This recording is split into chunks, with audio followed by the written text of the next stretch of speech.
Well, it's really good to see everybody here. It is so wonderful to be part of a tribe. It really, really is. Be part of your high vibe tribe in particular. Um, I saw something today, which was really interesting, and we're talking about how, and I would say it's almost like light workers can recognize other light workers, wherever they are around the world. It's like, oh, there's something about that person, and I think that there's soul groups and all of that. And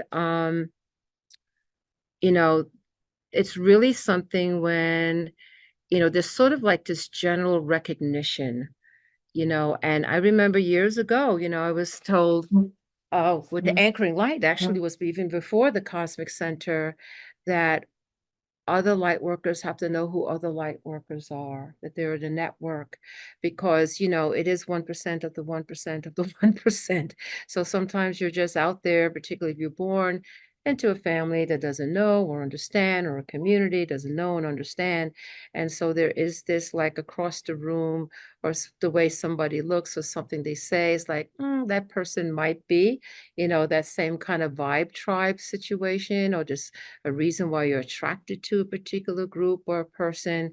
And what I was looking at today had talked about those soul connections that have been made, in other levels of ourselves, sort of like a strategy, to say, I hope you can trigger me. I hope I can trigger you. I'm going to give this book to you. Or I have a friend of mine, let's go to this workshop, or whatever it is.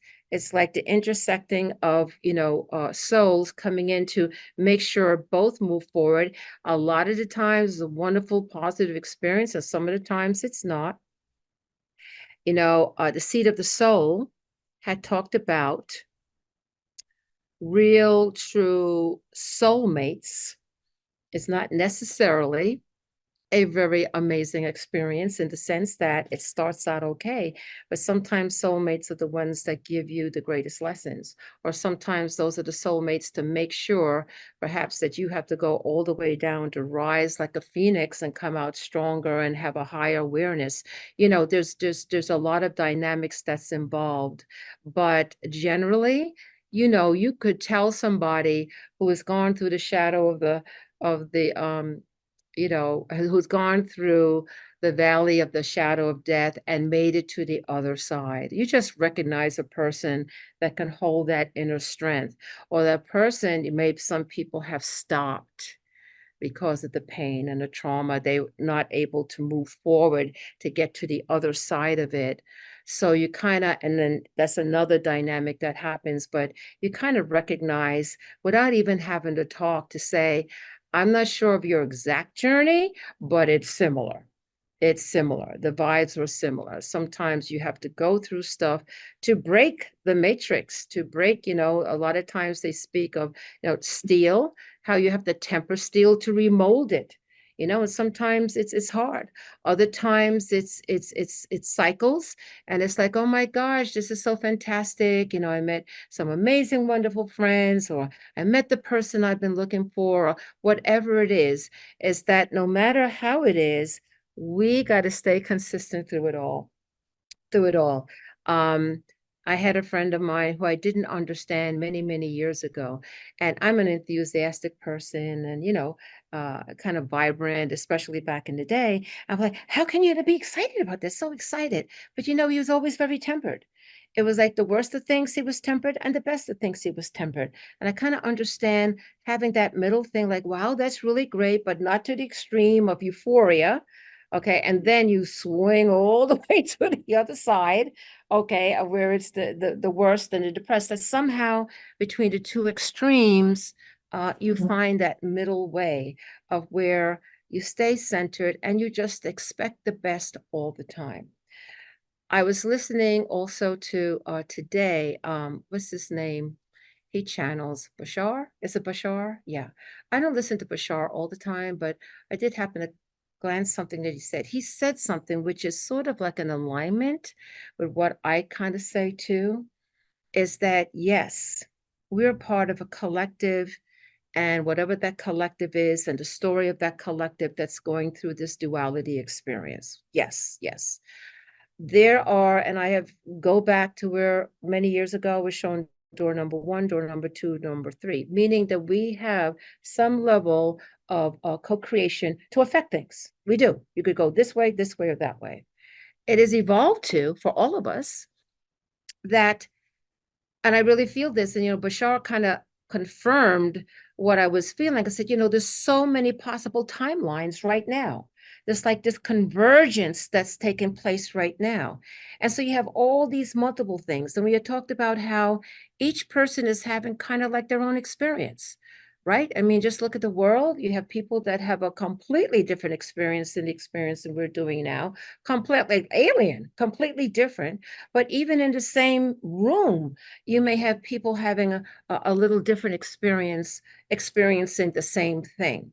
So I've always been and will continue to promote the idea of, if I have all possibilities to invest my precious time and energy and light into, I'm always going to default to the Christed timeline. I'm always going to default to the best. Not to say I'm ignorant, not to say that I'm not discerning, not to say that I don't understand there's other things that are out there, the good, the bad, and the ugly. But as far as my investment, as far as my thoughts are concerned, okay, I see what's going on. I am choosing not to engage in the lower vibrations of fear and duality and back and forth. Some of these things I talked about last week, you just read it or see a meme, it has an energetic like punch to it, and if you go down that road, you not to say you're not aware, but you don't put a lot of intention and focus on it. I'd rather look at the amazing, beautiful things that are coming in the rising of the golden age and all of that kind of thing.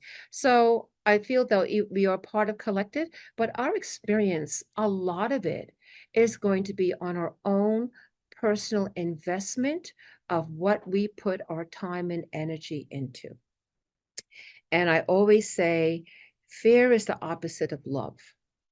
Not to say you're ignorant and not discerning and not doing things to just plain common sense, but there are some people that really go down that deep rabbit hole, and then it becomes all consuming.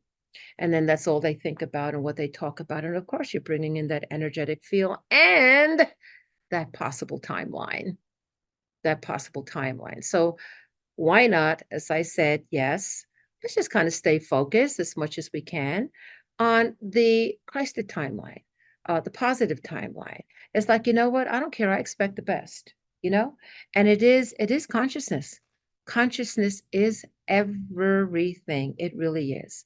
So anyway, I just wanted to mention that. I want to say hello to everybody that is here. I'm going to open up the chat. And if anybody is here for the very first time, if you would please let me know that this is your first time here. I know a lot of the familiar names, but not 100%. So I was talking about how important it is to have a tribe, to have your high vibe tribe. It really is. So again, like what it call, like, a thought form, and you have another person that has the same thought form, and you're like, I'm really thinking positive too, and whatever that is, and say, let's have the congregation. First of all, the group energy is that more potent, and everybody benefits by that, but also too, what's important about the tribe, there are times when we do get knocked down and we feel tired and depressed, and I don't know, and then you have somebody in that tribe that says, hey, how you doing, come on, and we lift up each other. That is so important to have in your life. I am now working, and some of out 6 weeks out of the year I do insurance. That's how I put the bread and butter. I'm not doing bread anymore. I'm doing butter, but not bread. But that's how I put food. No more bread for me. That's how I put, food on the table in the 3D world. My background is in insurance. It has been for many, many decades. And here's a blessing to me because I work 6 weeks out a year pretty much to maintain what I do. And the rest of it is devoted 100% to this spiritual center. But during these 6 weeks, life goes on in the center as well. And it's not just me, it's the whole group. And so, like now during this time, there's a tribe. I need the tribe. Okay. So I have people will come in, a beautiful Catherine, beautiful Christoph, that I just got here just a few minutes before 6:45 to get started. Everything was set up. So I'm able to do what I need to do with the help of my friends. And that's where we all want to be. And I want to say to every light worker, everyone that's on this path, whether you have a whole group with you, or even if we just connect by heart and mind, okay, we are one collective. We are one collective. We have come here to do this work in the way that we find to do it. And we have come to an empowerment to say, you know what? I'm not crazy. The world is crazy. Ding, ding, ding, ding, ding, ding, ding. The world is crazy. Woo!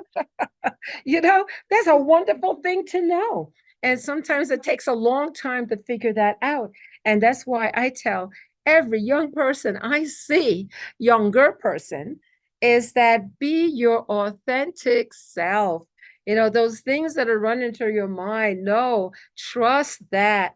Trust that. Okay. And you will get to the other side with ease and grace. Okay. So we're going to get started over here. What time is it? 7:01. And just give me a moment. All right. Hello. My first time online for this. Hi, Melissa.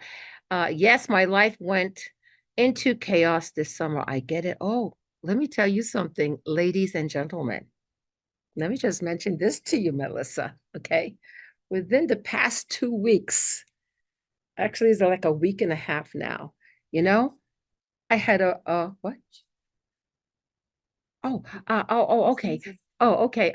Christine said hi, Melissa. Um, I had a bolt out of the blue, okay, of something that was so chaotic, it rattled me. I don't get rattled that often. I just didn't expect it. I was taken off guard. Okay, I mean, like traumatic, like bam. And out after I got the shell shock, let me tell you what happened. I'm going to share with you guys what happened. I was literally shell shocked. I was shell shocked. And but what happened in that moment, of just complete, like what the heck, what happened, not knowing, just out of the blue. And it was an energetic, I maybe want to say on higher levels, maybe it was an attack. It was. Okay. But within 40 minutes, the most, the family of light came and moved that energetic off of me like it didn't happen. Moved it completely off, completely. And that dynamic no longer was rattling me. That dynamic, in fact, I came back in center up to the neutral observer, calm, and no reaction.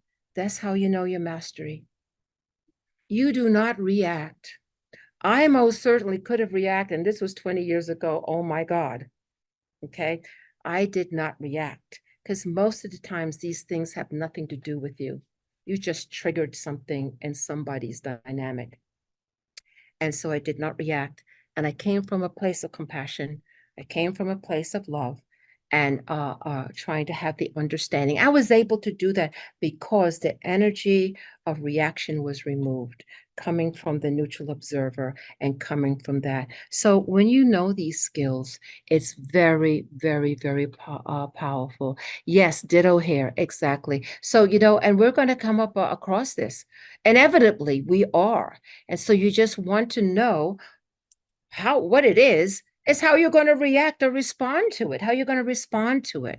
Okay. And as light workers and as the masters that have some pictures behind us, okay, they stayed in their unshakable peace at all times. They stayed in unshakable peace. And that's where we come from. We go like, okay, you know, you put your protection around yourself, you do your regular spiritual disciplines that you do, okay, but you begin to come into your mastery where you no longer react. You don't react, you act. That's it. And there's a big difference. And so most certainly I was tested with that within these past 2 weeks. And everything, you can change the alchemy. In fact, I changed the alchemy. I changed what was coming like this, and it just unconditional love, of course, discernment about myself and protection of myself. But because I didn't react, I'm coming from the higher perspective of non-judgment. I was able to diffuse and turn the alchemy to smooth it out better than it was. So, yes, indeed. That's what we're going to say. Tell Christine Mary from Dallas says hi. Okay, that's good. We're so glad that you're here. That is wonderful, Christine, for you to be here. And I'm Mary. That's it. The same words. And Melissa. Wonderful, wonderful. Okay, so let's get started, and we are going to say our prayers. But before we do, I want to share this pictograph. It's the opening of the time grids to other dimensional worlds. And most certainly there are things going on with that. I had an experience this week while I was sleeping. And I'll tell you what I said. I don't know if this energy was so benevolent, but I was sort of like paralyzed in my bed, right? And I kind of recognized that it came from my left. But I just very clearly and succinctly said, and usually I use the names of God like Yod He Vod He, but in this particular time, I said Jesus Christ 3 times and very deliberate. I went, Jesus Christ, Jesus Christ, Jesus Christ. Now, other times I do Archangel Michael, but this time it was that. And my left foot by my toe was able to move. So it shook it, and then whatever it was gone. You know, no fear. I know who I am. I know who I'm connected to. So when you know that, when you know who you are, nothing can mess with you. Nothing can mess with you. It's when you don't know that they try to get a hold of you and fall into fear and all of that kind of stuff. You're No. like a very hot piece of fire. Yep. There you go. All right. So let's take a look at this real quick. And this is a pictogram, as they say. A picture paints 1,000 words. And there goes that beautiful divine eye that always watches over us. That's why the mythologies with the eye and the eye of Horus, and what's the most recent one, you know, with the tower and the eye. There's a whole bunch of symbology with that eye, but this, your higher self understands this, and that we are part of just a multiplicity of creation. As Jesus Christ said, my Father has many mansions. So I'm going to pass this around. And also, for those of you that there, we have a beautiful jasmine essential oil. So over here, the people that are here at the center, we're going to use a little jasmine oil. And what do you do on Zoom? You just put forth the intention on the vibration of the beautiful energy of jasmine. Okay. And then what we're going to do here now is our blessing. If we would take a deep breath